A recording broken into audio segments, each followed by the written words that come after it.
जय हिंद दोस्तों, मैं मानिक नायक आप सबको अपने YouTube चैनल पे वेलकम करता हूं। और आज हम लोग BPSC 70 प्रीलिम्स के रिगार्डिंग एडिटोरिया का 7500 MCQ सीरीज का सेट नंबर 4 को यहां पे डिस्कस करने वाले हैं। तो चलिए स्टार्ट करते हैं अपने वीडियो को। पहला क्वेश्चन देखते हैं हम लोग। 1 मिनट थोड़ा रुकिएगा। हाँ, पहला क्वेश्चन हम लोग देखेंगे। फर्स्ट क्वेश्चन है हमारा, निम्नलिखित में से वह कौन सा चालुक्य शासक था जिसने तुंगभद्रा नदी में डूबकर परम योग को प्राप्त किया था? तो ये कौन था? तो ये थे आपके सोमेश्वर प्रथम, इसका करेक्ट आंसर हो जाएंगे। तो याद रखना है, निम्नलिखित में से वह कौन सा चालुक्य शासक था जिसने तुंगभद्रा नदी में डूबकर परम योग को प्राप्त किया था? तो ये हो जाएंगे आपका सोमेश्वर प्रथम, इसका करेक्ट आंसर हो जाएगा। नेक्स्ट क्वेश्चन है, चोल मंदिरों में निम्नलिखित में से कौन सी उनकी प्रमुख विशेषता होती है? तो चोल के मंदिरों में सबसे प्रमुख विशेषता होती है विमान का। तो विमान इसका करेक्ट आंसर हो जाएगा। तो चोल मंदिरों में सबसे प्रमुख विशेषता विमान होता है, याद रखना है। नेक्स्ट है, विक्रमशिला विश्वविद्यालय को में किस भिक्षु ने लगभग 200 ग्रंथों की रचना की थी? तो 200 ग्रंथों की रचना करने वाले विक्रमशिला विश्वविद्यालय में कौन थे? तो आपका अतीश दीपांकर इसका करेक्ट आंसर। अतीश दीपांकर विक्रमशिला विश्वविद्यालय में किस भिक्षु ने जो है आपका लगभग 200 ग्रंथों का निर्माण कराया था? तो अतीश दीपांकर इसका करेक्ट आंसर हो जाएंगे। याद रखिए, विक्रमशिला विश्वविद्यालय का स्थापना किसने किया था? धम्मपाल ने किया था, और ये पाल वंश के शासक थे। नेक्स्ट है, यहाँ पे आप बताना है कि बीजापुर के सरदार अफजल खां की हत्या कब हुई थी? तो बीजापुर के सरदार अफजल खां की हत्या 1659 में शिवाजी ने किया था। शिवाजी द्वारा दक्कन के मुगल सूबेदार शाइस्ता खां पर हमला किए थे 1663 में। सूरत की पहली लूट 1664 में हुई थी, और सूरत की दूसरी लूट जो है 1670 में हुआ था। ठीक है, ये आपको इस तरीके से क्रम याद रखना है। और इसका ऑप्शन क्या हो जाएगा? ऑप्शन हो जाएगा पहला का ABDC। ABDC किसमें है? तो ABDC ऑप्शन सी इसका करेक्ट आंसर हो जाएगा। तो हमारा क्वेश्चन नंबर 4 का ऑप्शन क्या हो जाएगा? 4 का बीजापुर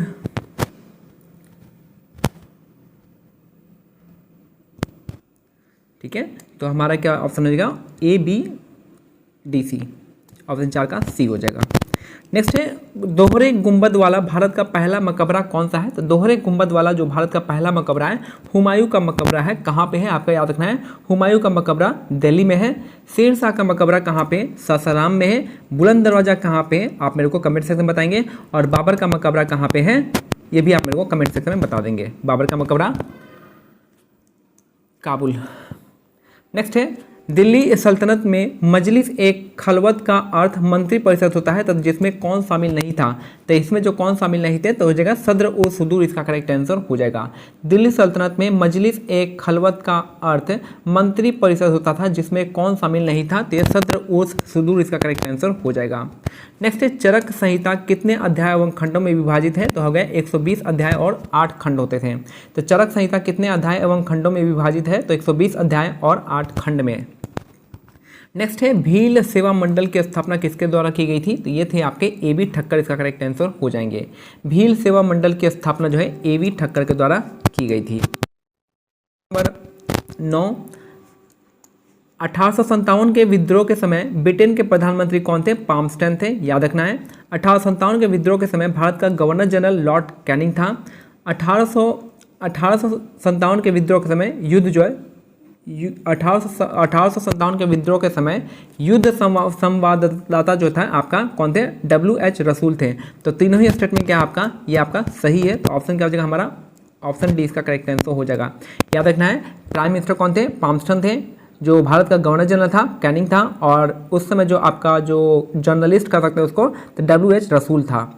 नेक्स्ट है, सारे जहां से अच्छा जो है ये गीत किसने लिखा है? तो ये आपका मोहम्मद इकबाल, इसका करेक्ट आंसर हो जाएगा। सारे जहां से अच्छा मोहम्मद इकबाल, इसका करेक्ट आंसर हो जाएगा। याद रखना, रविन्द्रनाथ टैगोर ने को 1913 में इनको नोबेल प्राइज दिया गया था गीतांजलि के लिए, और इन्होंने 3 गाना लिखा है। एक तो हो गया जनगण मन हो गया, श्रीलंका का भी इन्होंने लिखा है। नेक्स्ट है, नेशनल एंथम कह सकते हैं। किसने कहा था कि साक्षरता अपने आप में शिक्षा नहीं है? साक्षरता अपने आप में शिक्षा नहीं है, आपका महात्मा गांधी का कथन है। महात्मा गांधी का कथन है कि साक्षरता अपने आप में शिक्षा नहीं है। नेक्स्ट है, सीधी यानी डायरेक्ट एक्शन डे की घोषणा कब हुई थी? तो आपका 16 अगस्त 1946 को हुआ था, जो कि आपका मोहम्मद अली जिन्ना ने किया था। तो सीधी कार्यवाही दिवस जो है इसकी घोषणा की गई थी मोहम्मद अली जिन्ना के द्वारा, और ये 16 अगस्त 1946 को था। नेक्स्ट है, जयप्रकाश नारायण को किस नाम से जानते हैं, इनका बताइएगा आप मेरे को, किस नाम से इनको जाना जाता है। नेक्स्ट है भारत छोड़ो आंदोलन के दौरान उत्पन्न दंगे किस क्षेत्र में सर्वाधिक व्यापक स्तर पर हुए थे। तो सबसे ज़्यादा जो दंगा देखा गया था वो आपका यूपी में देखा गया था, संयुक्त प्रांत में देखा गया था। याद रखिए संयुक्त प्रांत इसका करेक्ट आंसर हो जाएगा। बिहार में दंगे नहीं हुए थे, इसका रीजन था आपका कौन, राजेंद्र प्रसाद। तो यहाँ पे दंगे बहुत कम हुए थे, बाकी संयुक्त प्रांत में खूब दंगे हुए थे। नेक्स्ट है महात्मा गांधी की पुस्तक हिंद स्वराज किस वर्ष लिखी गई थी। तो हिंद स्वराज जो है लिखी गई थी वो आपका 1909 में लिखा गया था। 1909 इसका करेक्ट आंसर हो जाएगा। और हिंद स्वराज नहीं, स्वराज के 4 टाइप्स को यहाँ पे बताया गया है। नेक्स्ट है भारतीय दंड संहिता हो जाएगा इंडियन पेनल कोड जो 1860 में अधिनियमित हुई थी। इसका मसौदा तैयार करने वाले आयोग की अध्यक्षता किसने किया था। तो इसका मसौदा तैयार करने वाले आयोग जो थे उसके अध्यक्ष जो थे मैकॉले था। ठीक है, तो भारतीय दंड संहिता यानी इंडियन पेनल कोड जो 1860 में अधिनियमित हुआ था उसका मसौदा तैयार करने वाले कमेटी की अध्यक्षता किए थे मैकॉले ने किया था। ठीक है, मैकॉले इसका करेक्ट आंसर हो जाएगा। नेक्स्ट है भारतीय संविधान ने केंद्र सरकार की अधिशासी शक्तियों को किसमें निहित किया है। तो उसकी अधिशासी शक्तियों को भारत के राष्ट्रपति में निहित किया है। याद रखना है, भारतीय संविधान के केंद्र सरकार की अधिशासी शक्तियों को भारत के राष्ट्रपति में नियमित किया है। नेक्स्ट है भारत के संविधान में अंतर्राष्ट्रीय शांति एवं सुरक्षा के संवर्धन का उल्लेख कहाँ पे किया गया है। तो ये जो किया गया है आपका कहाँ पे, राज्य के नीति निर्देशक में तत्वों में किया गया है। या फिर कौन सा आर्टिकल है आप मेरे को कमेंट सेक्शन में बताएंगे। भारत के संविधान में अंतर्राष्ट्रीय शांति एवं सुरक्षा के संवर्धन का उल्लेख कहाँ पे किया गया है, राज्य के नीति निर्देशक इसका करेक्ट आंसर हो जाएगा। संगलू समिति की नियुक्ति प्रधानमंत्री द्वारा क्यों की गई थी। तो संगलू समिति की जो नियुक्ति हुई थी वो राष्ट्रमंडल खेलों में जो आपका भ्रष्टाचार हुआ था उसके आरोपों की छानबीन करने के लिए किया गया था। तो ऑप्शन बी इसका करेक्ट आंसर हो जाएगा। नेक्स्ट है एक साधारण विधेयक पर संसद के दोनों सदनों की सम्मिलित बैठक में मतदान हो सकता है यदि एक सदन ने उसे बिना पारित किए अपने पास कितने माह तक रख सकता है। तो जाहिर सी बात है कि साधारण विधेयक जो है 6 माह तक वो रख सकता है दूसरा सदन। ठीक है, तो 6 माह इसका करेक्ट आंसर हो जाएगा। अगर यहीं आपका मनी बिल रहता तो 14 दिन तक वो रख सकता था, लेकिन यहाँ पे आपका ऑर्डिनरी बिल है तो आपका 6 महीने तक रख सकता है। नेक्स्ट है जनहित याचिका जो है किसके द्वारा अभियोजित की जा सकती है। तो जनहित याचिका जो है कोई भी दायर कर सकता है। तो जनहित याचिका जो है कोई भी दायर कर सकता है, हम कर सकते हैं, आप कर सकते हैं, कोई भी कर सकता है। नेक्स्ट है राज्य संस्थाओं में अनुसूचित जाति व जनजाति के आरक्षण की व्यवस्था किस अनुच्छेद में की गई है। तो याद रखना है ये आपका 243D में किया गया है। पंचायती राज संस्थाओं में अनुसूचित जाति व जनजाति के आरक्षण की व्यवस्था जो है आपका 243D में किया गया है। बी में क्या है आपका कॉम्पोजिशन है, कॉम्पोजिशन और कॉन्स्टिट्यूशन कैसे बनते हैं, कॉम्पोजिशन बताया गया कौन कौन लोग इसमें आते हैं। तो आपका 243B में है। 243A में आपका कॉन्स्टिट्यूशन हो जाएगा और फिर बी में आई थिंक बी में ए में आपका कॉम्पोजिशन हो जाएगा, बी में आपका कॉन्स्टिट्यूशन हो जाएगा, ई में आपका ये आपका ड्यूरेशन हो जाएगा कितने साल तक चलता है, 5 साल हो जाएगा, और जी में आपका पावर एंड फंक्शन हो जाएगा। पृथ्वी के आंतरिक भाग में किस चट्टान का निर्माण अधिक उष्मा और दबाव के कारण होता है। तो अधिक उष्मा और दबाव के कारण होता है कौन सा, कायांतरिक चट्टान इसका करेक्ट आंसर हो जाएगा। पृथ्वी के आंतरिक भाग में किस चट्टान का निर्माण अधिक उष्मा और दबाव के कारण होता है, कायांतरिक चट्टान इसका करेक्ट आंसर हो जाएगा। नेक्स्ट है निम्नलिखित में से भारत में कौन से महीने वापसी मानसून यानी लौटता हुआ मानसून के मौसम के लिए जाने जाते हैं। तो ये हो जाएगा अक्टूबर नवंबर इसका करेक्ट आंसर हो जाएगा। यहीं पे आपका मानसून जो है रिट्रीट करता है और यहीं पे जो वर्षा होती है कहाँ पे होती है, तो तमिलनाडु क्षेत्र में आपका बारिश होता है, यानी कोरोमंडल कोस्ट पे बारिश होती है। नेक्स्ट है पीर पंचाल श्रेणी जो है कहाँ पे अवस्थित है, तो आपका लघु हिमालय में आता है। पीर पंचाल श्रेणी जो है कहाँ पे आते हैं, तो लघु हिमालय का ये पार्ट है। नेक्स्ट है आम्र वर्षा एक शब्द है जिसका उपयोग जो है आपका मानसून के पहले जो वर्षा होती है उसके लिए किया जाता है। तो मानसून के पहले होने वाली वर्षा को आम्र वर्षा यानी मानसून पूर्व वर्षा के लिए कहते हैं। वह कौन सा आकाशीय पिंड है जो परिभ्रमण और परिक्रमण जो है लगभग समान समयावधि में पूरा करता है। तो कौन है, तो आपका चंद्रमा इसका करेक्ट आंसर हो जाएगा, जिसकी रोटेशन और रिवोल्यूशन जो है लगभग सेम है। नेक्स्ट है यदि मांस को 140 डिग्री सेल्सियस से अधिक पर पकाया जाता है तो निम्नलिखित में से कौन सी अभिक्रिया होती है। तो ऑक्सीकरण तो होगा नहीं, पाइसीकरण भी नहीं होगा, तो यहाँ पे एक ही ऑप्शन बचता है आपका यहाँ पे मेलार्ड इसका करेक्ट आंसर होगा। मेलार्ड अभिक्रिया इसका करेक्ट आंसर हो जाएगा। नेक्स्ट है निम्नलिखित में से किस विद्युत चुंबकीय तरंग में सबसे अधिक आवृत्ति होती है। तो आपको पता होगा कि जो आवृत्ति होती है, जो फ्रीक्वेंसी होता है, डायरेक्टली प्रोपोर्शनल होता है एनर्जी में, यानी जिसका जितना ज़्यादा एनर्जी होता है उसका उतना ही ज़्यादा आपका फ्रीक्वेंसी होता है। तो सबसे ज़्यादा इन समय जो एनर्जी होती है वो आपका गामा तरंगे में होती है, इसलिए इसकी जो फ्रीक्वेंसी भी क्या होगी, सबसे ज़्यादा होगी।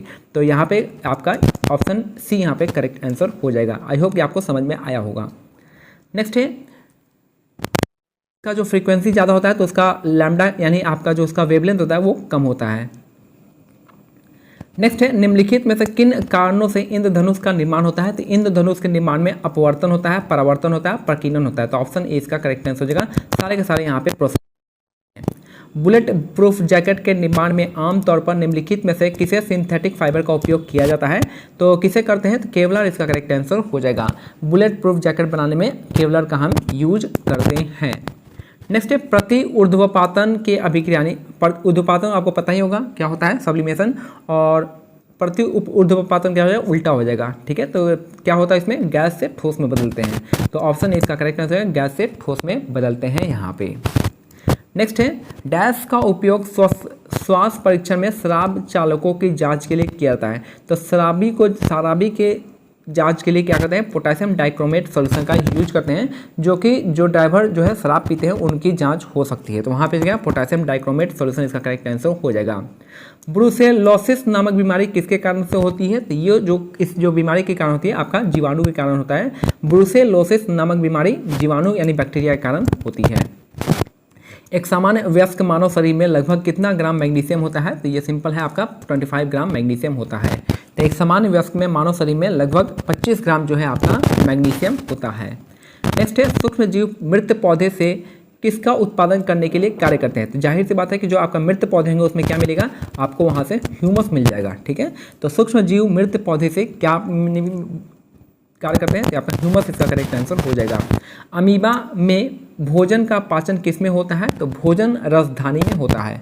अमीबा में भोजन का पाचन जो होता है आपका भोजन रसधानी में होता है। अमीबा के चलने के स्टाइल को हम क्या कहते हैं, आपका सीडोपोडिया कहते हैं। ठीक है, चलने के स्टाइल को सीडोपोडिया कहेंगे। वैसे आपका भोजन का पाचन जो है भोजन रसधानी में होता है। जल के पुनः अवशोषण में किस हार्मोन की भूमिका महत्वपूर्ण होती है। तो जल के पुनः अवशोषण में किसकी भूमिका ज़्यादा होती है। तो ये हो जाएगा आपका वैसोप्रेसिन में होता है। तो जल का पुनः अवशोषण जो करता है वो वैसोप्रेसिन हार्मोन करता है। नेक्स्ट है गर्भनाल में कितनी धमनियाँ हो पाई जाती हैं। तो धमनियाँ जो है नंबर ऑफ धमनियाँ वहाँ पे आपकी 2 पाई जाती है। तो गर्भनाल में 2 धमनियाँ पाई जाती हैं। नेक्स्ट है निम्नलिखित में से कौन सा मेडुला ऑब्लोंगोटा का कार्य नहीं है। तो मेडुला ऑब्लोंगोटा जो है आपका रक्तदाब को नियंत्रित करता है, हृदय के धड़कन को नियंत्रित करता है और उपापचय का नियंत्रण करता है। बाकी जो पेशियों के संकुचन का उसको नियंत्रण वो नहीं करता है। तो ऑप्शन डी ही इसका करेक्ट आंसर हो जाएगा। नेक्स्ट है ओटोवन गुरिक क्या है, 17वीं शताब्दी में किस आविष्कार के लिए प्रसिद्ध व्यक्ति थे। तो इन्होंने जो है 17वीं शताब्दी में वायु पंप का निर्माण किया था। तो ओटोवन गुरिक जो है आपका वायु पंप का निर्माण किए थे। नेक्स्ट है अल्पावधि में भूमि के भिन्न किसी अन्य उत्पादन द्वारा अर्जित अधिशेष को क्या कहते हैं। तो ये जो हो जाएगा आपका अल्पविधि में भूमि के भिन्न किसी अन्य उत्पादन द्वारा अर्जित अधिशेष को कहते हैं आभासी लगान, इसका करेक्ट आंसर हो जाएगा। ठीक है, 41 का आभासी लगान इसका करेक्ट आंसर हो जाएगा। अल्पावधि में भूमि के भिन्न किसी अन्य उत्पादन द्वारा अर्जित अधिकोष को क्या कहते हैं, आभासी लगान कहते हैं। अंतर्राष्ट्रीय मुद्रा कोष का निम्न में से किस सम्मेलन में की देन है। तो ये हो जाएगा आपका ब्रिटेन वुड एग्रीमेंट का देन है। तो अंतर्राष्ट्रीय मुद्रा कोष जो है ब्रिटेन वुड से हो जाएगा। कौन कौन सा, IMF और वर्ल्ड ब्रिटेन वुड्स एग्रीमेंट हो जाएगा। निम्न में से किसे चिपको आंदोलन के व्यवहारिक पक्ष के रूप में जाना जाता है। तो चिपको आंदोलन के जो प्रेरणता कौन है, आपका सुंदरलाल बहुगुणा हो जाएंगे। लेकिन आपका व्यवहारिक पक्ष पूछेगा तो आपका कॉमरेड गोविंद सिंह रावत हो जाएंगे। याद रखिएगा, चिपको आंदोलन को स्टार्ट किए थे सुंदरलाल बहुगुणा ने, लेकिन इनका व्यवहारिक पक्ष के रूप में जाना जाता है आपको कॉमरेड गोविंद सिंह रावत, इसका करेक्ट आंसर हो जाएगा। लानोज एवं कंपोज क्या है, आपका कौन से आते हैं। तो ये आते हैं आपके उष्णकटिबंधीय बायोम हो जाएंगे।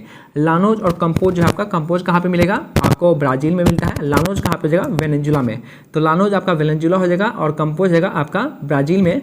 और ये जो है किस टाइप के हैं, तो आपका उष्णकटिबंधीय बायोम हो जाएगा, इसका करेक्ट आंसर हो जाएगा। 44 का डी हो जाएगा। नेक्स्ट है, निम्नलिखित में से कौन सा टेरेस्ट्रियल बायोम यानी टेरेस्ट्रियल बायोम का उदाहरण है? तो जाहिर सी बात है टेरेस्ट्रियल बायोम में से कौन सा है? तो ये आपका टाइगा हो जाएगा। एस्चुरी और कोरल आपका एक्वेटिक बायोम हो जाएगा, यानी पानी में होता है, ये भी आपका पानी वाला हो जाएगा, टेरेस्ट्रियल वाला हो जाएगा, टाइगा हो जाएगा। G20 के 18वें आदर्श वाक्य क्या था? तो ये था आपका एक पृथ्वी, एक परिवार और एक भविष्य, one earth, one family, one future. तो ऑप्शन ए इसका करेक्ट आंसर हो जाएगा। नेक्स्ट है, मानव विकास सूचकांक का निम्नलिखित में कौन सा एक आयाम नहीं होता है? तो हेल्थ आता है, इसके बाद एजुकेशन आएगा और आपका जीवन स्तर आएगा, पर कैपिटा इनकम आएगा, लेकिन आपका स्वच्छ पर्यावरण यहाँ पे नहीं आता है, यही इसका करेक्ट आंसर हो जाएगा, ऑप्शन डी हो जाएगा, ये नहीं आता है। गहन जिला कृषि कार्यक्रम जो है किस वर्ष प्रारंभ किया गया था? तो 1961 में किया गया था। गहन जिला कृषि कार्यक्रम जो है 60-61 में किया गया था, याद रखना है। क्षेत्रीय ग्रामीण बैंक की कुल पूंजी में राज्य सरकार का हिस्सा कितना होता है? तो 15% होता है। तो क्षेत्रीय ग्रामीण बैंक की कुल पूंजी में राज्य सरकार का हिस्सा 15% होता है। निम्नलिखित में से कौन सा संरक्षित क्षेत्र कावेरी बेसिन में स्थित है? कावेरी में कौन कौन सा आएगा? सत्यमंगलम आएगा और वायनाड जगह। पापीकोंडा आपका है, पापीकोंडा है कहाँ पे? आंध्र प्रदेश तेलंगाना के पास होता है, तो यहीं पे पापीकोंडा होगा। बाकी आपका नागरहोल आएगा, सत्यमंगलम आएगा और वायनाड आ जाएगा। तो 1, 3, 4 इसका ऑप्शन सी इसका करेक्ट आंसर हो जाएगा यहाँ पे। नेक्स्ट देखते हैं, कृषि का प्रथम साक्ष्य कहाँ से मिला है? मेहरगढ़ से। कृषि का प्रथम साक्ष्य मेहरगढ़ से मिला है। चावल का प्राचीनतम साक्ष्य मिला है कोल्डिहिवा से। आग का आविष्कार पूरा पाषाण काल में हुआ था। पहिए का आविष्कार नव पाषाण काल में हुआ था। देखिए, आग जो है पूरा पाषाण काल में और पहिए का आविष्कार नव पाषाण काल में हुआ था। मानव द्वारा सर्वप्रथम प्रयुक्त अनाज जौ या यव था, याद रखना है। सबसे पहला जो अनाज था जौ या यव था, जौ को यव कहते थे। मानव द्वारा सर्वप्रथम प्रयोग में लाया गया धातु कौन सा था? तांबा था। राष्ट्रीय मानव संग्रहालय कहाँ पे है? तो भोपाल में है। राष्ट्रीय मानव संग्रहालय स्थित है भोपाल में। नेक्स्ट है, सिंधु सभ्यता के प्रमुख बंदरगाह थे लोथल और सुरकोटदा। लोथल और सुरकोटदा कहाँ पे है? दोनों ही गुजरात में है। हड़प्पा एवं मोहनजोदड़ो को संयुक्त जुड़वा राजधानी कहा जाता है, स्टुअर्ट पिगट ने कहा था। तो हड़प्पा एवं मोहनजोदड़ो को संयुक्त यानी जुड़वा राजधानी कहा था स्टुअर्ट पिगट ने। तो यही हमारा आज का सेट जो है कंप्लीट होता है। मिलते हैं अगले सेट में, तब तक के लिए टेलीग्राम चैनल का लिंक जो है डिस्क्रिप्शन में दे दिया गया है, आप वहाँ से जुड़ सकते हैं हमारे साथ और BPSC 70 के प्री और मेंस दोनों का तैयारी कर सकते हैं सेल्फ स्टडी से। जय हिंद, जय भारत, धन्यवाद।